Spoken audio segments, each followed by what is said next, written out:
Je viens au travers de ce partage parler d'un sujet tabou dont la plupart d'entre vous, vous n'êtes sûrement pas au courant.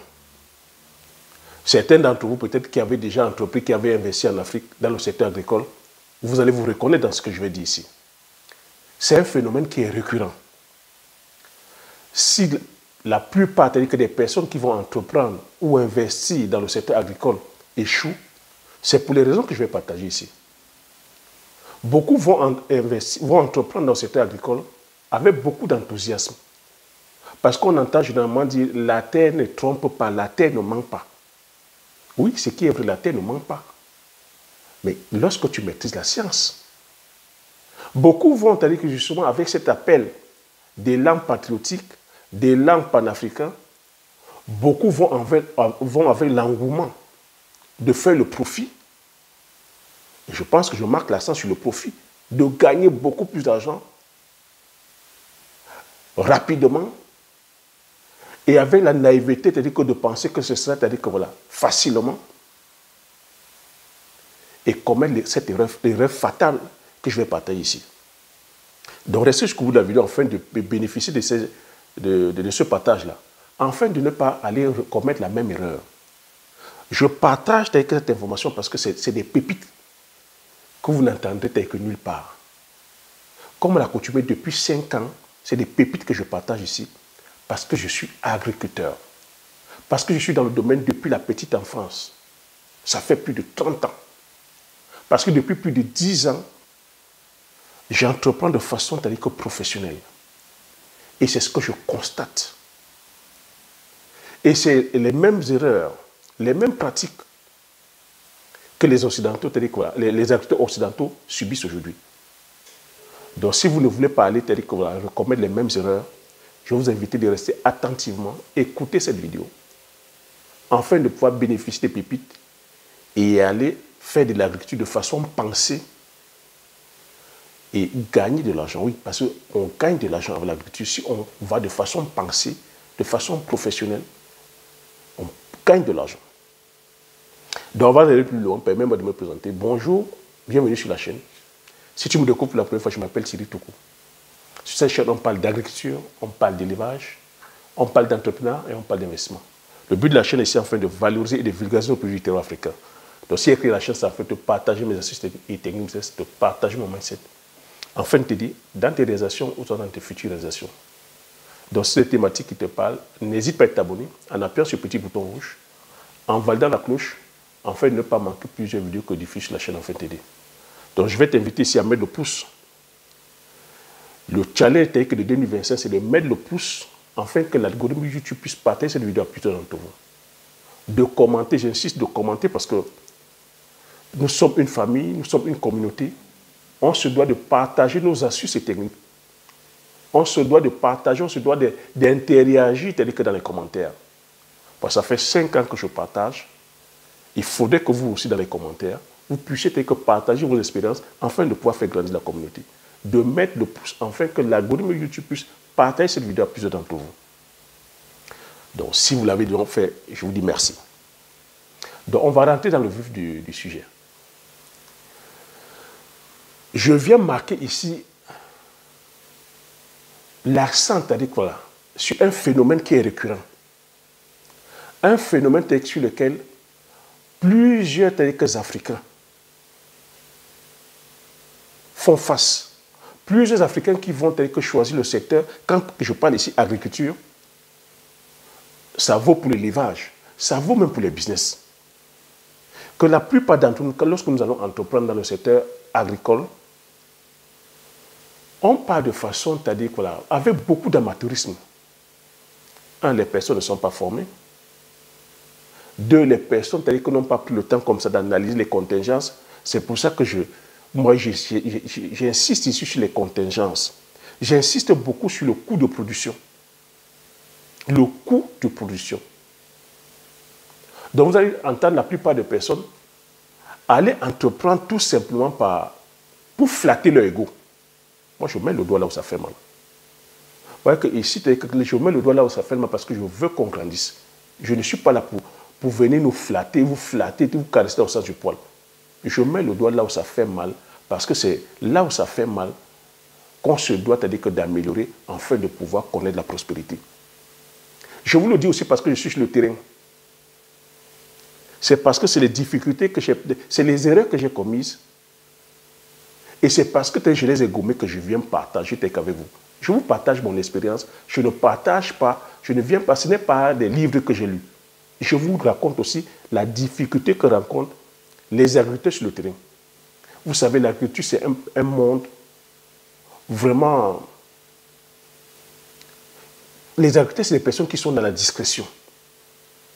Vous ne verrez pas nos parents venir tenir les pages, c'est-à-dire que Facebook, tenir les pages YouTube, tenir les pages Instagram.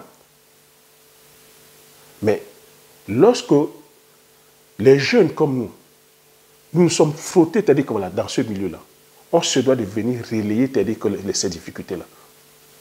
C'est pour ça que je me permets de venir relayer, être la voix des sans-voix. Mais vous savez aussi que dans ce monde, aujourd'hui, c'est-à-dire que capitaliste, dit de profit, vous allez avoir donc des personnes comme ça qui ont des profils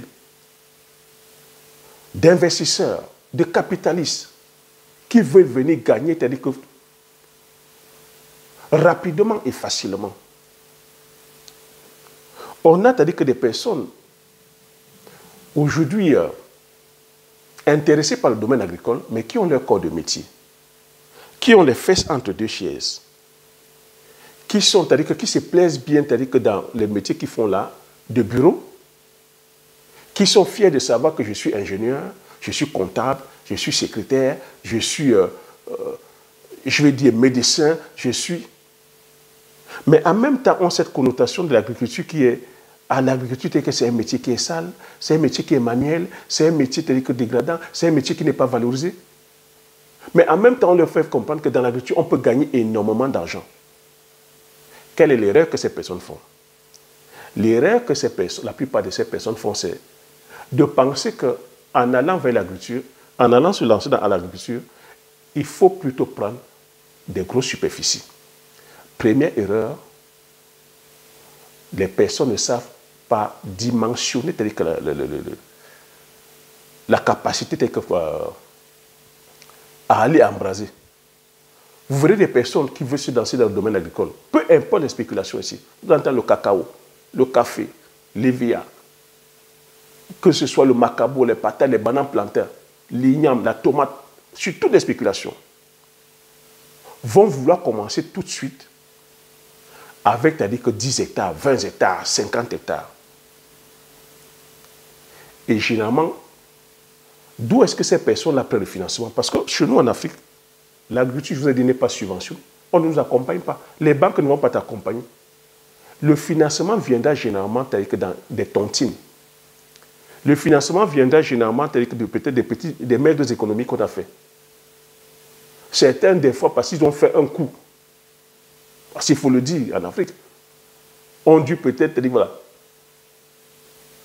faire un coup, ont eu de l'argent, vont vouloir aller se lancer dans le domaine agricole. Pas de façon pensée. On va leur dire que c'est la tomate qui est rentable. Tout de suite vont se lancer, vont aller lancer 4 hectares de tomates. Mes propos ici, c'est de te dire, ce n'est pas dire que le fait de lancer 4 hectares de tomates, que le plus important, ce n'est pas le lancement des 4 hectares de tomates. Tu sais, j'ai déjà partagé ici en amont comment il faut faire pour qu'il y ait de la rentabilité. Le choix du site, la servitude, le fait que le site soit à côté d'un coup d'eau. Il y a énormément de contingences. Là où beaucoup sont piégés, une fois où ils ont implémenté, par exemple, les 4 hectares de tomates, une fois ils ont implémenté, par exemple, peut-être les 5 hectares de bananes plantains, une fois ils ont implémenté peut-être les 10 hectares d'igname, une fois ils ont implémenté peut-être les 20 hectares de palmiers à huile, une fois ils ont implémenté peut-être que les 2 hectares de poivrier, je vous dis en connaissance de cause, je t'ai dit ici que c'est la même erreur que moi j'ai commise. Et moi, tu vois, je te dis à chaque fois que j'ai perdu plus de 10 millions. Et encore parce que je pouvais perdre plus. Parce que je partais à la base, je voulais faire 5 hectares tout de suite. C'est mon petit frère, sur le conseil de mon petit frère m'a demandé, Grand frère, allons sur 2 hectares. Moi, j'ai même dit, bon, si on ne fait pas 5, faisons 2. Il a insisté. Grand frère, commençons déjà avec 1 hectare. Parce que c'est une culture qu'on ne maîtrise pas. Tu vois, la qualité d'un entrepreneur, la qualité aussi d'un leader, c'est de savoir être à l'écoute. Donc ici, il va falloir savoir se connaître. J'insiste sur la connaissance. La connaissance de soi. Qui tu es, où tu vas, quelle est la personne que tu veux devenir. Et quand tu es leader aussi, il faut être à l'écoute des autres. C'est parce que j'ai écouté mon petit frère qu'on a une perte minimale de plus de 10 millions. Et 10 millions, quand je dis minimal, tu imagines si j'étais allé sur 5 hectares, on a une perte de 10 millions. Donc, qu'est-ce qui fait en sorte que les gens perdent donc de l'argent? C'est parce que les personnes ne savent pas dimensionner tel que le coût de production. Vont commencer grand. Mais lorsque tu as donc maintenant planté, ce qui vient maintenant derrière, c'est l'entretien. C'est le suivi le plus important. Le suivi ici, c'est quoi? C'est le saclage. Lorsqu'on vous dit que la tomate est ultra rentable, oui, mais c'est rentable parce que tu suis, parce que tu respectes l'itinéraire agronomique. On va te dire que la tomate, de la pépinière, il y a un suivi, jusqu'au planting. 3 mois s'écoulent. Pendant ces 3 mois, il y a un suivi quotidien. Il faut te dire qu'à chaque fois venir sacler. Si tu n'avais pas prévu de l'argent pour le saclage, tu vois que tes tomates vont rester dans la forêt, dans la broussaille. Il faut venir te dire qu'il faut des produits fongiques. Et quand on dit sacler ici, ça peut être le saclage à la main, ou ça peut être le saclage, c'est-à-dire que voilà, chimique. L'engrais chimique. Si tu n'as pas prévu l'argent pour ça, c'est des coûts. Il y a l'investissement sur les produits fongiques, parce qu'à chaque fois, il faut venir pomper les produits fongiques pour ne pas être attaqué par le mildiou, pour ne pas être attaqué par les champignons. Il faut venir pomper que les insecticides pour que tes plants ne soient pas attaqués. Il faut venir pomper les raticides pour que les rats, par exemple, ne mangent pas. Ce que je te dis ici, ça vaut pour toutes les cultures, telles que les céréales, pareil, c'est le même mécanisme. Il y a un coût sur l'engrais, ce que tu n'avais pas prévu. L'engrais, un sac. Tu vois, avec l'inflation aussi, les choses fluctuent.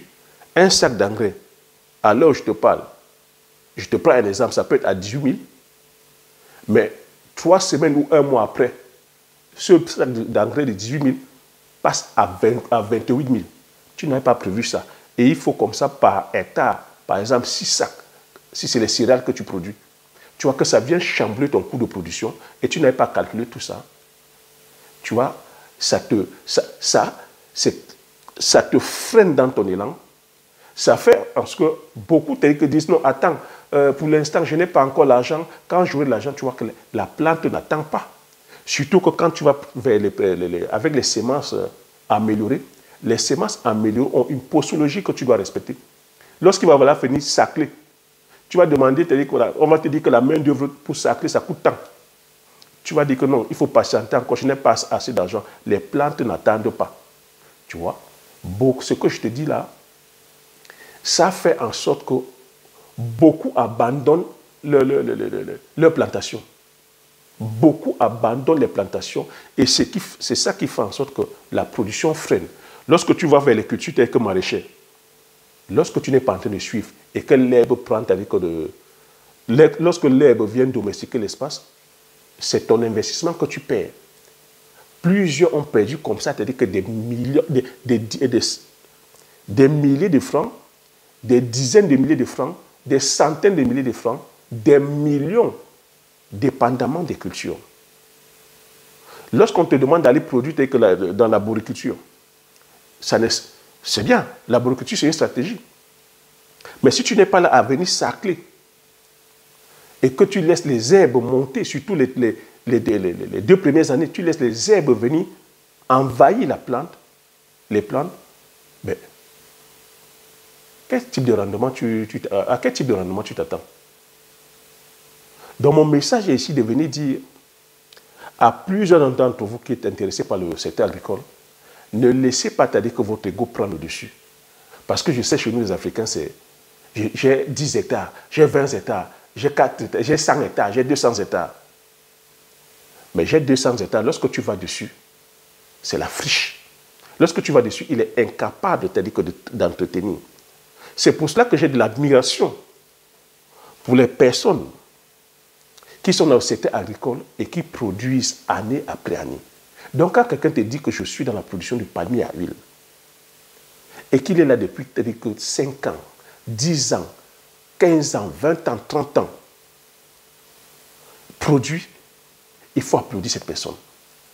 Parce que le tout comme n'est pas de planter, mais c'est d'entretenir. Parce qu'il faut comprendre aussi, quand je dis que le tout n'est pas de planter, dans l'entretien aussi, il faut comprendre qu'il y a des plantes qui meurent. Moi, la première année où j'ai planté le poivrier, j'ai perdu toute la plantation pour les contingences que tu as expliquées. Changement climatique, le soleil, défaut, c'est-à-dire que voilà, erreur, c'est-à-dire que sur l'itinéraire agronomique, variété des plantes, j'ai tout perdu. Et même lorsque tu as dit que tu commences à dire avoir des résultats, il faut comprendre aussi que la plante est comme l'être humain. La plante est comme l'être humain. Donc lorsque tu veux aller donc maintenant dans le secteur agricole, il faut avoir l'amour de l'agriculture. Il faut avoir l'amour de la nature.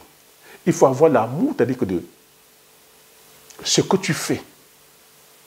Il faut savoir que la plante, c'est un être vivant.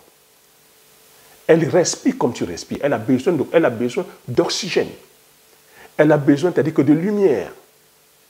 Elle a besoin, c'est-à-dire que d'azote qui se retrouve dans la terre et qui se retrouve aussi dans l'air. Elle a besoin des oligo-éléments. Elle a besoin de l'eau. Donc si toi tu vas donc planter et que tu vas croiser tes bras et que tu attends que la terre te donne, mais à quoi tu t'attends?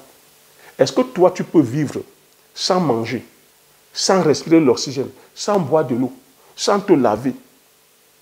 La plante, c'est un être vivant. Elle mange à travers, c'est-à-dire que les racines. Les racines, c'est la bouche.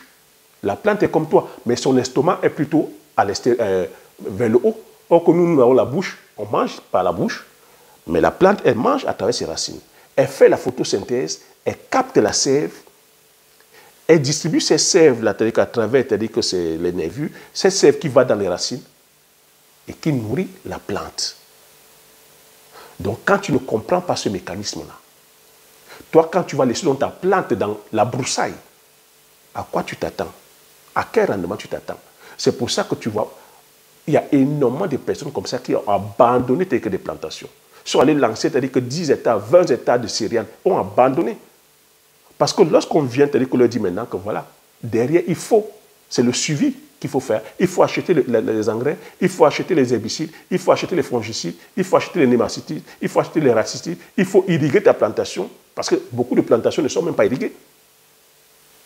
Tu vois qu'au finish, tu te rends compte que l'agriculteur n'est plus que cette personne-là qui doit être en contact avec la terre. On a transformé aujourd'hui les agriculteurs à des chimistes. C'est le plaidoyer que je partage ici depuis 5 ans. Il n'y a que les connaisseurs pour comprendre ce que je dis ici.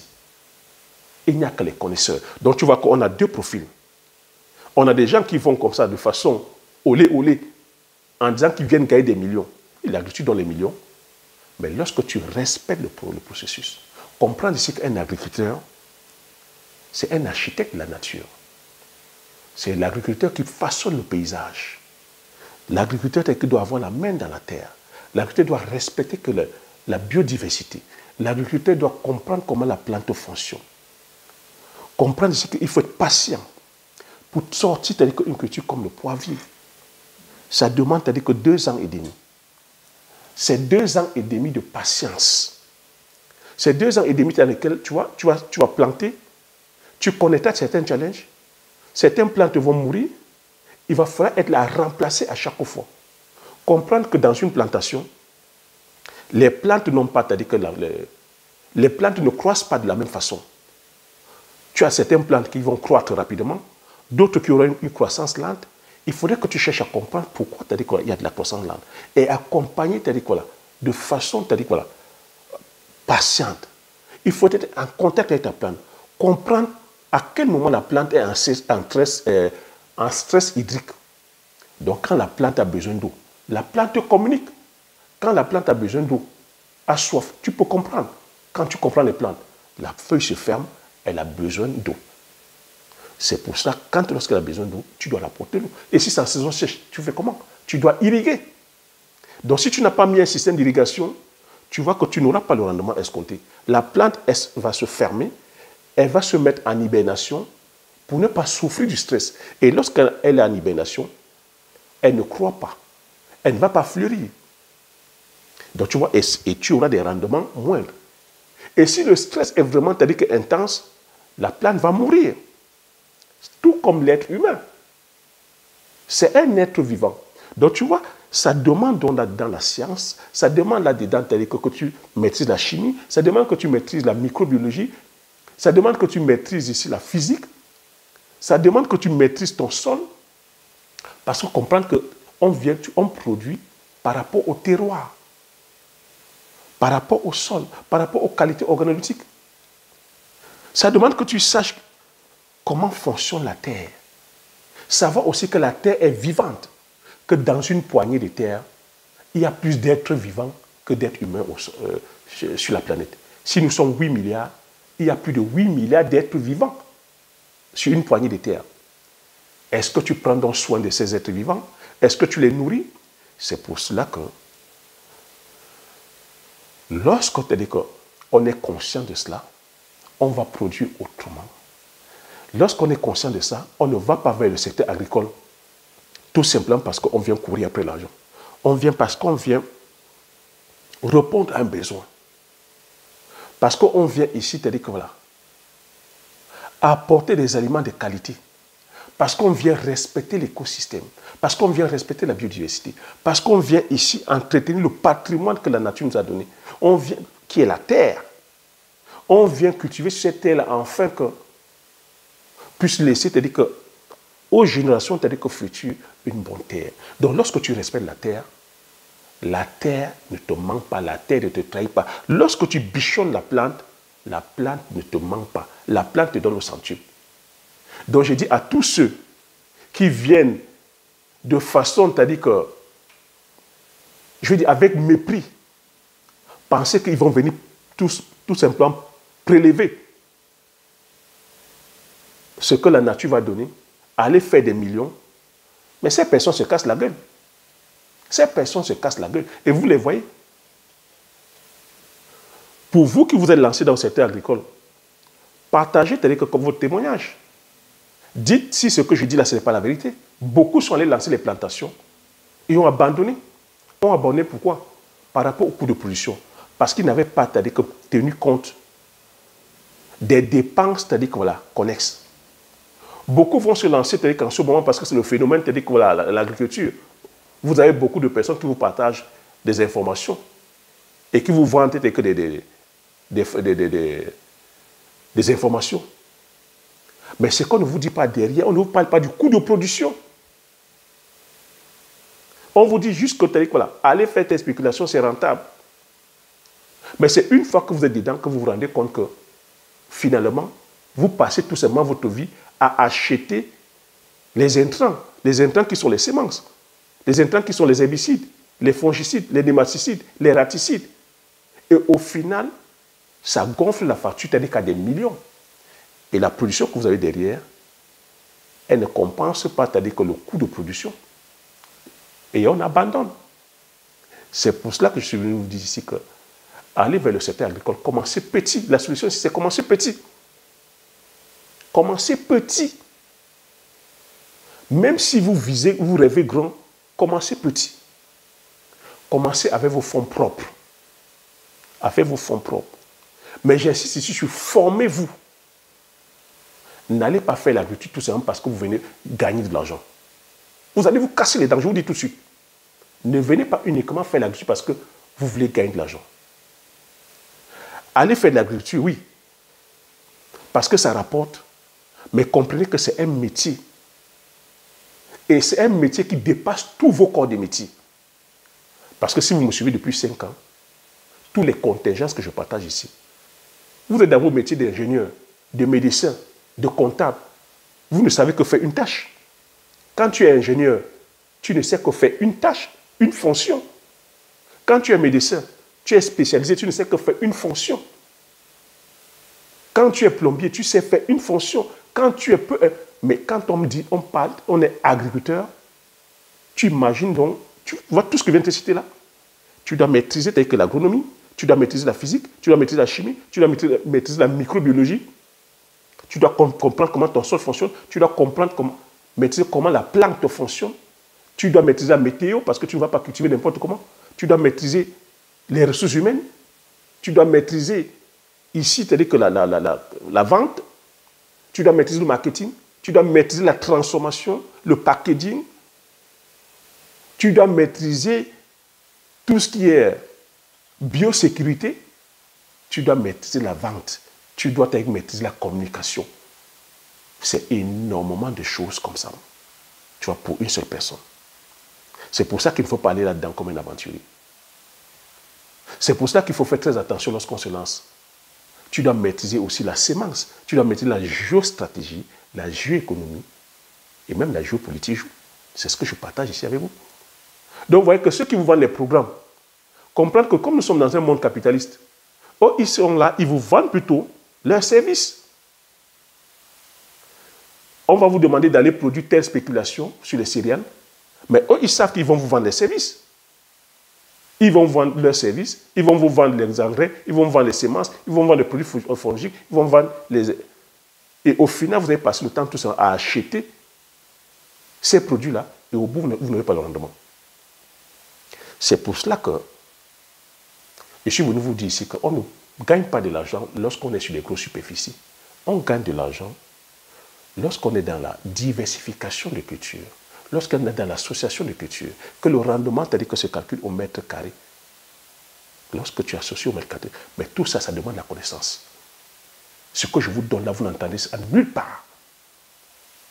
Et je vous le dis parce que c'est l'expérience, c'est le vécu. Je vous le dis parce que c'est ce que beaucoup d'agriculteurs vivent ici. Ben on va vous dire, non, c'est la mécanisation, il faut être sur les tracteurs. Comment tu calcules ton coût de production? Et je vais vous faire un scoop. Quand vous parlez de mécanisation, est-ce que vous tenez compte de la ressource humaine? La même mécanisation, beaucoup ont fait cette erreur-là. En allant acheter, c'est-à-dire en achetant les motoculteurs, en achetant les débroussailleuses, en voulant, c'est-à-dire que justement faciliter que la vie à la ressource humaine, aux ouvriers et aux personnes qui travaillent. Mais ces choix-là se sont avérés plutôt foireux, coûteux. Parce que ce qu'il faut comprendre, c'est que les machines que vous allez acheter en Chine, les débroussailleuses, les motoculteurs, ces machines-là ne sont pas adaptées telles qu'à nos reliefs. Nous qui sommes en zone forestière, avec des sols qui sont c'est-à-dire que rocailleux, des sols qui sont c'est-à-dire avec des racines, avec des troncs d'arbres, avec certains herbes coriaces, ces tronçonneuses, ces débroussailleuses-là, ces motoculteurs ne sont pas adaptés.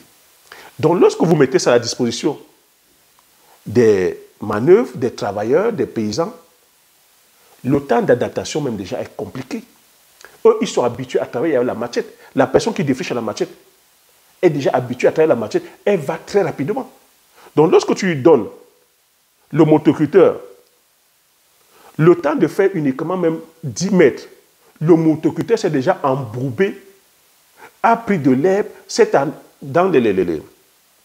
tu vois, dans le mécanisme de broyage, à chaque fois, il faut s'arrêter pour enlever de l'herbe. À chaque 10 mètres, il faut s'arrêter. Tu vois le temps que la personne perd, c'est le gasoil que tu perds. Des fois, tu as dit que ça va, tu as dit que voilà. Sur nos sols qui sont même rocailleux, c'est ta machine que tu vas endommager. Sur nos sols qui sont toujours avec des racines, des troncs d'herbe, c'est la machine que tu vas détruire. Et c'est une perte de temps pour ceux qui travaillent. Ce qui fait que ces personnes-là déposent les machines. Ce que je partage là, c'est les réalités qui sont sur le terrain. Si vous n'êtes pas sur le terrain, vous n'allez pas savoir ça. Beaucoup de personnes perdent des millions comme ça. Tu vas aller investir des dizaines de milliers de francs, des centaines de milliers de francs pour acheter des équipements. Mais tu vas te rendre compte sur le terrain que les personnes à qui tu veux faciliter la vie, ça devient une contrainte même pour ces personnes. Parce que la personne se sent plus à l'aise avec sa machette, va vite avec la machette, que la machine qui est là tout le temps à s'embourber. Des fois, tu as dit que la machine, elle s'arrête pour des raisons que tu ne peux pas expliquer. Le temps de démarrer la machine, c'est au moins 30 minutes. C'est une perte de temps pour cette personne, parce que ces personnes-là, généralement, aussi travaillent à l'heure. Et pour toi qui fais travailler les personnes, tu as dit que de façon journalière, c'est une perte de temps. Tu déposes la machine, sans compter les pannes. C'est ça qui ajoute au coût de production des dépenses énormes. Et au final, lorsque tu vas aller te récolter, lorsque tu vas les vendre, tu n'as même pas le contrôle sur les ventes. Parce que les prix, le marché n'est pas structuré. Tu te rends compte que tu as fait tout ça, t'as dit que pour rien. C'est pour ça que beaucoup abandonnent et disent que non, je suis allé faire l'agriculture, tu n'as pas donné. Ou beaucoup t'as dit que pleurent en silence, ne parlent pas. N'allez pas faire cette erreur en 2025. Parce que vous voulez flatter votre ego. Dire je produis telle chose, je suis dans 20 hectares, je suis dans 50 hectares. La seule question à poser, tu produis quoi? Et depuis combien d'années? Vous avez vu que même sur les réseaux, le tout n'est pas de venir dire que je produis ça et après disparaître. On se doit se poser la question, pourquoi je suis venu te dire que j'ai fait telle culture? Et au bout de 6 mois, tu as dit qu'on ne me voit plus. Au bout d'1 an, on ne me voit plus. Au bout de 3 ans, je ne produis plus. On se doit d'avoir le courage de le dire. Parce que beaucoup sont venus avec la fleur au fusil, pensant faire des milliards, faire des millions, mais ne sont pas allés de façon pensée, en disant qu'on vient d'abord servir, on vient d'abord produire, on vient mouiller le maillot. On vient tel que parce qu'on a l'amour du sol, on a l'amour de l'agriculture, parce qu'on vient produire de façon saine. C'est là où je vous dis, quand on dit que la terre ne manque pas, elle ne manque pas pour les personnes qui ont cet amour. Moi, je peux te dire, la terre ne manque pas parce que j'ai de l'amour. J'aime l'agriculture. J'aime ce que je fais. J'aime la nature. J'aime mon sol. C'est pour ça que je suis en contact avec la terre, le sol. J'aime produire les produits de qualité. J'aime les personnes à qui je vais servir mon produit. Je voudrais que les personnes qui mangent mon produit mangent des produits de qualité parce que l'aliment, c'est-à-dire que c'est notre premier médicament. J'aimerais te dire que je suis dans le processus de création de patrimoine. J'aimerais laisser te dire aux enfants de mes enfants une terre saine, un patrimoine, pour qu'ils continuent à perpétuer te dire que cet héritage-là. Aller vers l'agriculture, c'est que c'est une tradition. C'est un patrimoine qu'on se doit déléguer. Aller vers l'agriculture, c'est de pouvoir, c'est-à-dire, enrichir notre patrimoine architectural. Parce que c'est les agriculteurs et les éleveurs qui font en sorte que l'architecture, que le paysage soit magnifique. Est-ce que tu as déjà survolé, je ne sais pas moi, est-ce que même dans tes voyages, en voiture ou en train, ou même en avion, quand tu vois le paysage magnifique, tu penses que quels sont ceux qui font ça? C'est le travail des agriculteurs et des éleveurs. C'est grâce aux éleveurs et aux agriculteurs qu'on a un paysage magnifique. C'est grâce aux agriculteurs et aux éleveurs qu'on a une gastronomie magnifique. Donc quand tu vas là-dedans, tu comprends aussi que tu viens défendre la gastronomie de ton pays. Pour défendre la gastronomie de ton pays, tu ne viens pas là en tant que... Tu ne viens pas spolier en fait. Tu viens parce que tu veux sortir les produits nobles. Et quand on dit sortir les produits nobles, on parle du terroir. On ne parle ici de la qualité. On ne parle pas de la quantité. Et lorsque tu vas aller vers la quantité, tu te casses la gueule. C'est pour ça que je dis à chaque fois que l'agriculture, ce n'est pas fait pour les pauvres. Petite parenthèse, l'agriculture, normalement, c'était un métier que fait pour monsieur et madame tout le monde. C'était pour les paysans. Mais aujourd'hui, avec le modernisme, le capitalisme est venu rentrer dans l'agriculture. L'agriculture, aujourd'hui, c'est quelque chose qui n'est plus réservé, c'est-à-dire que pour le bas peuple. Quand je parle d'agriculture industrielle. Aujourd'hui, l'agriculture industrielle est faite par les fonds de pension, par les multimilliardaires et les multimillionnaires. Ce sont eux qui font aujourd'hui l'agriculture dite industrielle. Donc, quand tu vas là-dedans avec ce logiciel-là, que je viens faire de l'argent, je viens faire, et que tu ne vas qu'avec l'argent de la tontine, mais tu te casses la gueule. Donc, c'est pour ça que je vais te dire en 2025, va de façon pensée. Prends ta formation, forme-toi, parce que l'erreur que je vois beaucoup d'entre vous faire. Non, j'avais confié ça à mon cousin. Ce qui n'est pas mauvais, l'agriculture doit être familiale. Mais est-ce que ton cousin était formé? Est-ce que toi-même tu étais formé? Ah non, on m'avait seulement dit que cette plante-là donne l'argent. Ah, je suis allé faire ça parce que tu m'as dit que ça donne l'argent. Si tu vas uniquement par rapport à l'argent, tu vas perdre. C'est la connaissance qui te donne l'argent. Moi, la connaissance que j'ai aujourd'hui, ça vaut des milliards. C'est la connaissance, la compétence qui te donne l'argent. Si tu as échoué, c'est-à-dire que dans le domaine agricole, c'est parce que tu n'as pas la compétence. C'est pour ça que je dis qu'il ne faut pas courir après l'argent, il faut courir après la compétence, il faut courir après la valeur. Beaucoup de personnes, si les personnes sont honnêtes, elles vont partager leurs témoignages dans les commentaires. Mais vous savez aussi, c'est un domaine, c'est un péché que nous avons chez nous en Afrique. Nous n'aimons pas partager. Lorsqu'on va se casser la gueule comme ça, on ne vient pas dire pourquoi on s'est cassé la gueule. Parce que lorsqu'on va se casser la gueule, on vient aussi par rapport à l'ego. Ah non, si tel a fait un hectare de poivrier, non, moi aussi je vais aller faire. Est-ce qu'il a fait la magie? On aime la gratuité. On ne va pas venir vers cette personne-là. Que Thierry, j'admire ce que tu fais. Vraiment, le travail que tu abattes, c'est magnifique. Ta progression, que je vois, c'est vraiment, ça m'inspire. Est-ce que tu peux m'accompagner? Qu'est-ce qu'il faut pour que je puisse aussi t'aider quoi là? Commencer cette culture-là. L'humilité. On manque d'humilité. Non, tu vas regarder, tu vas dire, mais Thierry, il a même fait quoi? Il a même fait la magie. Est-ce que quoi? Il veut me montrer quoi? Non, moi aussi, toi aussi, tu vas les faire. Toi aussi, tu vas les faire. Et tu te casses la gueule lamentablement. Et comme tu vas te casser la gueule, tu ne viendras pas parler. Tu ne viendras pas parler parce que tu ne veux pas qu'on se moque de toi. C'est là la grosse erreur. Grosse erreur. Grosse erreur. Tu t'es cassé la gueule tout simplement parce que tu n'as pas tu n'as pas fait ce qu'il fallait faire. Ton ego t'a fait perdre. Mais maintenant, est-ce que c'est un échec? Tu as juste connu des difficultés. Reviens donc maintenant. Va maintenant vers cette personne-là. Avec humilité, demande-lui de t'accompagner. Alors ça, chez les Africains, qui, moi, non, moi, me connaissant, je vais aller lui demander non. Et c'est comme ça qu'on reste médiocre. Médiocre. Non, parce que ton ego, on demande, c'est bien d'avoir l'ego, hein, mais il ne faut pas avoir cet ego négatif.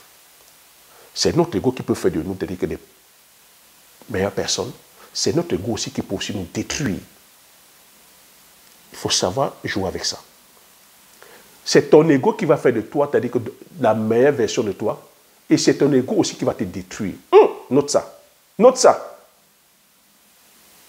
Quelle est la partie de ton ego qui te contrôle? Cet ego négatif, détruis ça. C'est ton ego qui va faire de toi, pour 2025, une meilleure version de toi, ou c'est ton ego aussi qui va en même temps te détruire. Note ça. C'est ce qui fait en sorte que nous, les Africains, nous sommes médiocres. C'est ce qui fait en sorte que nous, les Africains, nous ne sachons pas nous associer. Parce que nous sommes là à compétir, à se détruire entre nous. Et de façon négative, quand tu les vois, beaucoup ne font rien. Mais sont là uniquement à chahuter ceux qui font les choses. Mauvais ego, ne viennent pas apprendre, ne veulent pas apprendre. Beaucoup ont perdu de l'argent comme ça. Parce que tu as dit qu'ils sont partis en disant tout simplement que je viens gagner de l'argent. Tu penses que la nature est bête? Tu penses que les plantes ne savent pas? Les plantes communiquent. Les plantes communiquent. Les plantes, c'est des êtres vivants. Quand tu es là à apporter de l'amour à la plante, à apporter, c'est-à-dire que tout ce que la plante veut, mais elle te rend ça au centuple. Quand tu es là à respecter le sol, mais la terre te rend ça au centuple. Quand tu es là à respecter ton écosystème, ça te rend ça au centuple. Mais tu ne vas pas là, tu viens mettre la graine, tu tournes ton dos, tu reviens, tu as dit quoi là? 6 mois après, tu t'attends à quoi? La nature reprend ses droits. Et là, en ce moment-là, elle te fait payer ça cash. Cash. Donc voilà le partage que je voulais avoir avec toi. Tu vois, comme d'habitude, à chaque fois, c'est des partages. Ça, des vérités comme ça, tu ne vas pas entendre ça. Mais moi, je te le dis parce que je suis sur le terrain. Je te dis, c'est ce que je vis. Tu vois, je te partage, c'est les mêmes erreurs, les erreurs que moi j'ai eu à commettre. Et comment j'ai fait pour me relever de ces erreurs-là? Tu vois, ça demande de travailler sur l'ego, d'être au-dessus de cet ego-là. Si moi, je viens te dire que j'ai fait cette erreur, et voilà comment j'ai fait pour me relever de cette erreur, pour que tu ne tombes pas sur la même erreur. Il faut avoir un amour propre de soi, comme ça. Et il faut dire que savoir aimer les autres. C'est parce que je t'aime. Mais chez nous, les Africains, il va fermer sa bouche. Dire, bon, comme moi je suis tombé, je ne vais pas être le seul à tomber. Il faudrait que nous soyons plusieurs à venir tomber. Mentalité de loser, mentalité de médiocre. C'est pour ça qu'on n'avance pas. Partagez, partagez, partagez. Partagez cette information. Partagez. Et dites merci dans les commentaires. Mettez les likes. Et comme je dis là, vous avez des formations qui sont là, disponibles. Il faut se former. C'est le manque de connaissances qui nous tue. C'est le manque de connaissances, c'est l'ignorance qui nous tue. Et l'ignorance, c'est une maladie. La connaissance, c'est le début d'une bonne santé. La connaissance, c'est le début de la richesse. La connaissance, c'est le début d'un bon couple. À qui je parle? La connaissance, c'est le début, d'une bonne spiritualité. Si tu n'as pas la connaissance, même sur le plan spirituel, comment tu vas faire? La connaissance, c'est le début d'une bonne relation. Sans la connaissance, nous ne sommes rien. Maintenant, quand tu as la connaissance, ça ne suffit pas. Tu passes à l'action. L'action. L'action aussi, ça ne suffit pas. La patience, le courage, la détermination, la persévérance, une vision sur le long terme. Voilà les ingrédients qui ont fait en sorte que beaucoup comme ça ont abandonné. Beaucoup ont perdu des millions. Beaucoup lisez-leur. Beaucoup ici, même de la diaspora, ont pris des crédits pour aller faire des projets d'envergure qui ont abandonné. Qui sont là, qui lisez-leur. Si ce que je dis n'est pas vrai, marquez dans les commentaires. Et si ce que je dis est vrai, ayez le courage de marquer dans les commentaires afin d'enrichir la communauté. Moi, je voudrais qu'on ait une communauté de personnes honnêtes, des personnes dignes, des personnes qui sont dans la vérité, des personnes qui veulent qu'on avance, parce que c'est comme ça qu'on va faire pour grandir. Des personnes qui visent l'excellence. Fuyons la médiocrité. Fuyons la médiocrité. Sur ce, je vous dis merci et à la prochaine vidéo.